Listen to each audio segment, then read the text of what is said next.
नमस्कार. कणा प्रस्तुत जरा ऐकूया या कार्यक्रमात मी अमृता तुम्हा सर्वांचं मनापासून स्वागत करते. मला माहिती आहे आपण बऱ्याच दिवसांनी खरं तर बऱ्याच महिन्यांनी भेटतोय, पण काय करणार. जसं कणाची जबाबदारी मी स्वीकारली आहे तसंच माझ्यावर अजून एक जबाबदारी होती, ती म्हणजे माझ्या मुलीची. माझी मुलगी 10वीत होती, त्यामुळे तिची परीक्षा, त्याची तयारी, त्यानंतर मिळालेल्या सुट्ट्या या सगळ्या प्रवासात मी तिच्यासोबत होते. म्हणूनच ही घेतलेली छोटीशी विश्रांती. पण आता मी परत आली आहे. तसंही आपण मुलं आणि पालक यांच्या नातेसंबंधावर आधारित काही लेख करत होतो. मग म्हटलं आजची सुरुवातही तशीच करूया. दुसरं काही घेण्यापेक्षा माझ्याच मुलीच्या 10वीच्या या वर्षभराच्या प्रवासात जे अनुभव आले, आम्ही जे जगलो, जे केलं तेच तुमच्यासोबत वाटूया, हो ना. म्हणूनच तिच्या शाळेच्या मासिकात मीच लिहिलेला एक लेख तुम्हाला वाचून दाखवणार आहे. 10वीचं वर्ष. 10वीचं वर्ष म्हटलं की सगळं वातावरण कसं तंग होतं, नाही का. आजचा भाग हा 8वी ते 12वी या वयोगटातील सर्व मुलांसाठी, त्यांच्या पालकांसाठी आणि त्यांच्या नातेवाईकांसाठी असा आहे, तर अजिबात चुकवू नका. माझ्या मुलीचं 10वीचं वर्ष. इतरांप्रमाणे मीही तितकंच गंभीरतेनं घेतलं. पूर्ण वर्ष स्वतःला तिच्यात गुंतवलं. जास्त वेळ तिला देण्याचंच ठरवलं. इतर पालकही तेच करतात, नाही का. ते तर इतरांच्या घरी येणं जाणंही बंद करतात आणि घरात पूर्णपणे फक्त अभ्यासाचंच वातावरण ठेवतात. पण आम्ही मात्र नेमकं उलटं केलं. आता हे तिचं 10वीचं शेवटचं शालेय वर्ष असं असल्यामुळे त्याला आपण जास्त मेमोरेबल करूयात असं ठरवलं आणि सुरुवातच ट्रिपने केली. आमच्याच अगदी जवळच्या नातेवाईकांकडे दुबईत जाऊन त्यांच्याकडे धमाल केली. खूप सारी ऊर्जा मिळवली आणि मग परत येऊन 10वीच्या वर्षाला सुरुवात केली. हा पूर्ण वर्षभराचा प्रवास वाटतो तेवढा सोपा नव्हता. खरं तर सोपं काहीच नसतं. आपल्या वागण्या बोलण्यातून, विचारातून गोष्टी सोप्या करण्याचा प्रयत्न करायचा असतो. माझ्या मुलीला ADHD आहे, म्हणजेच अस्थिरता आणि अतिक्रियाशीलता हा डिसऑर्डर. थोडक्यात अतिचंचलता आणि विचार न करता कृती करणे ह्या गोष्टीमुळे दैनंदिन जीवनावर बराच नकारात्मक परिणाम होतो. एकाच गोष्टीवर जास्त वेळ लक्ष केंद्रित न करता येणे, वस्तू विसरणे, सूचनांचे पालन न करणे, शांत न बसता येणे, खूप बोलणे, अस्वस्थ वाटणे इत्यादी इत्यादी. इतर सगळ्या या गोष्टीमुळे ही मुलं आदर्श मुलांच्या कॅटेगरीत बसत नाहीत. त्यात तिला लर्निंग डिसॅबिलिटी सुद्धा. गणितातील आकडे खरोखरीच तिच्या भोवती नाचायला लागतात. भाषेतील काळ कधीही बदलतो. बराच वेळा स्वतःचेच नाव लिहिताना चूकही होते. अशा परिस्थितीत 10वी बोर्ड एक्झाम देणं म्हणजे दिव्यच. हे म्हणजे मासा पाण्यात छान पोहू शकतो हां, पण समाज आणि शिक्षण व्यवस्था पुढे जाण्याची म्हणजेच पळण्याची शर्यत ही रस्त्यावरच घेते. त्यामुळे माशालाही त्यांच्यासोबत रस्त्यावरून धावावे लागते. मग दमछाकी होणारच ना. आता याला पर्याय काय, तर दुरून उपदेश न देता, शिस्तीचे धडे न शिकवता आपण पालकांनी त्यांच्या अभ्यासात प्रत्यक्ष सहभागी व्हायचं. म्हणजे काय करायचं? सोपं आहे. त्यांच्या प्रश्नांना प्रोत्साहन द्यायचं. त्यांच्या साऱ्या शंका ऐकून घ्यायच्या. आणि हे सर्व करण्यासाठी काही खूप जास्त वेळ लागत नाही. आम्ही पालक म्हणून काय केलं तर अभ्यास करा, नाही तर तुझं काही खरं नाही असं बोलून अभ्यास म्हणजे भीती हे नातं न होऊ देण्याचा पूर्ण प्रयत्न केला. हे वर्ष आम्ही तुझ्या प्रवासात सोबत आहोत असा विश्वास तिला दिला. त्यामुळे तिच्यात मी एकटी नाहीये अशी भावना तयार झाली. जमेल तेवढं शिकण्याची प्रक्रिया ही आनंदी ठेवली. त्यामुळे थोड्या वेळाचा का असेना जेवढा अभ्यास झाला तेवढाच ती लक्षात ठेवू लागली. अर्थात हे सारं करणं एवढं सहज नक्कीच नव्हतं. परीक्षेसाठी तिला रायटर होता. तर तो रायटर म्हणून एक चांगली व्यक्ती मिळेल का, म्हणजे चांगला विद्यार्थी मिळेल का,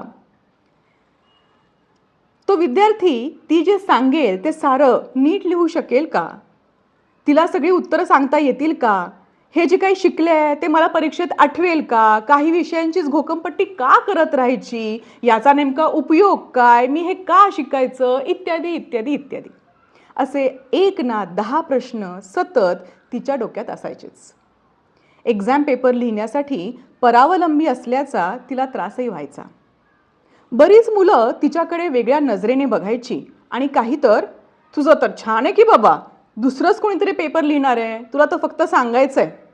आम्हालाही असं मिळालं असतं तर आम्ही पण टॉप केलं असतं, असं म्हणून तिची खिल्लीही उडवायचे. या साऱ्यामुळे आपल्यात काहीतरी कमतरता आहे ही भावना डोकं वर काढत असे. आपल्यातही काही टॅलेंट आहे याचा तिला विसरच पडायला लागला. मग ती या साऱ्याला कंटाळली की मानसिक थकायची, खूप रडायची. कधी आम्ही रागवायचो, तिच्यावर चिडायचो, ओरडायचो. पण नंतर ज्या क्षणी आम्हाला हे जाणवायचं की आम्ही उगाच रागवलो, ती काही मुद्दाम करत नाहीये, तिच्याकडून अनावधानाने हे होत आहे, मग तेव्हा खऱ्या मनाने आम्ही तिची माफीही मागायचो. तीही स्वतःचा राग, तिला आलेला ताण दूर करण्याचा मनापासून प्रयत्न करायची. मग पुन्हा शिकण्यासाठी, अभ्यासासाठी जोमाने आम्ही लागायचो. मला वाटतं मनाचा समतोल साधणे यालाच म्हणतात, नाही का? मग आता प्रश्न पडतो की हा अभ्यास, या परीक्षा, यासाठीची ही सगळी खटपट कशासाठी? मार्कांसाठी? अजिबातच नाही. वर्षभरात कधीच आम्ही तिला मिळणाऱ्या गुणांना खूप महत्त्व दिलं नाही. विज्ञानातील भौतिकशास्त्रात म्हणजे फिजिक्समध्ये अगदी शेवटपर्यंत अपयश मिळालं तरीही कमीपणा, नकारात्मकता तिच्या मनात येऊ दिली नाही. पास होण्यासाठी, टॉप येण्यासाठी, उत्तम मार्कांसाठी ही धडपड नाही, तर हे सारं पुढच्या आयुष्यात शिकण्याच्या प्रवासाचा कंटाळा येऊ नये यासाठी. 10वी नंतरच प्रत्येक व्यक्तीची खऱ्या अर्थाने वेळोवेळी परीक्षा देण्याची सुरुवात होते. शैक्षणिक अथवा आयुष्याच्या कुठल्याही परीक्षेला तिने पाठ फिरवू नये, हे अवघड आहे, मला जमणार नाही, किंवा मी या लायकच नाही, असा विचार तिच्या मनात येऊ नये यासाठी. मानसशास्त्रज्ञ स्टीफन गोगेन्स म्हणतो की आपल्याला जे आवडत नाही नेमकं तेच करून आपण आपल्या मेंदूला सक्षम करायला हवं. मिळालेल्या यशावरून नाही, तर मिळालेल्या अपयशातून वेळोवेळी कसा मार्ग काढला त्यावरून व्यक्तीची दृढता आणि बुद्धिमत्ता ठरत असते. या वर्षभरात तिची शाळाही पावलोपावली तिच्यासोबत होतीच. आम्हीही आमच्या परीने मेहनत घेत होतोच, अगदी जमेल तशी, हसत खेळत, मजा करत, फिरत, परीक्षेच्या दिवसातही चित्रपट बघत.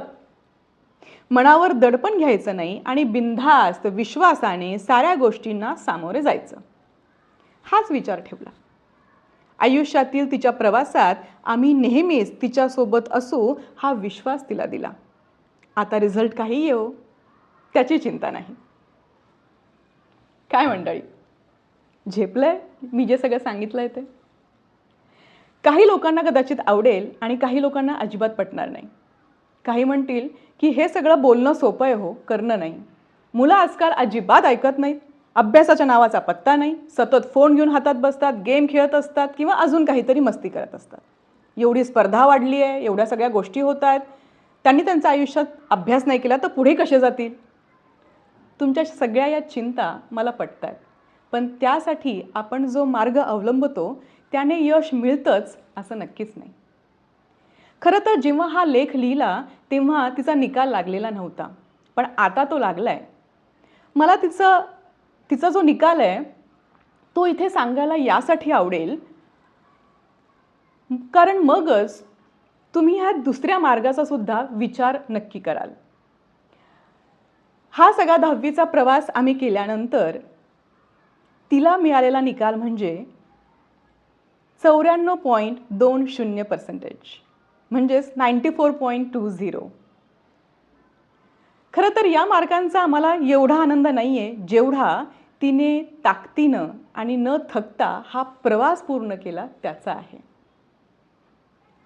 मला असं नेहमी वाटतं की आपण पालकांनी ना आपल्या स्वतःला एकदा प्रश्न विचारायला हवा की आपण मुलांवर जे काही दडपण टाकतो ते नेमकं कशासाठी टाकतो.